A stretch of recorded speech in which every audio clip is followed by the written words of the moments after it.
Discover the hidden, identifying bias and point of view. Hello language learners! Welcome back to our series on reading comprehension strategies.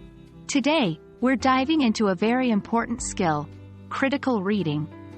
Specifically, we'll be focusing on identifying bias and point of view. Understanding this is key to enhancing your reading comprehension and developing a critical perspective towards any text you encounter. Bias is a tendency to lean in a certain direction, either in favor of or against a particular thing. In the context of reading, it's when the author intentionally or unintentionally favors one viewpoint over another. Spotting bias helps us understand the writer's perspective and potential prejudice. To identify bias, look out for 1. Loaded language.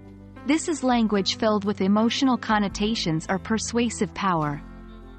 Words like disastrous, breathtaking, outrageous can indicate the author's emotional stance. 2. Lack of evidence or misrepresentation of evidence.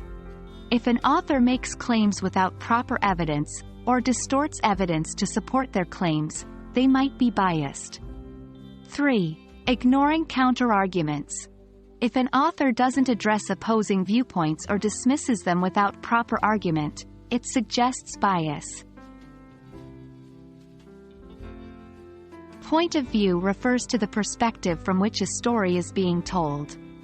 It greatly influences how the information is presented and interpreted. There are primarily 3 types of point of view. 1. First-person POV. The author uses I or we. This is a personal viewpoint. 2. Second-person POV. The author directly addresses the reader using you. This is less common in formal writing. 3. Third-person POV. The author talks about other people or events using he, she, it, they, or specific names. This can be objective, like a news report, or subjective, like a novel. The point of view can reveal much about the author's intention, beliefs, and assumptions, and is therefore crucial in identifying any biases present. Now, we will practice identifying bias and point of view with some examples. Remember, practice makes perfect. Keep asking questions. Who wrote this? Why did they write it? What is their perspective? Is there a bias? Here's a tip. While practicing, annotate your text. Highlight or underline instances of loaded language, note down any unsupported claims, and mark the point of view used. That wraps up our lesson on identifying bias and point of view.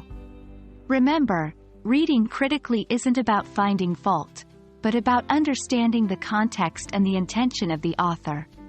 Keep practicing, and soon you'll be able to spot bias and point of view with ease. Until next time, keep exploring, keep learning.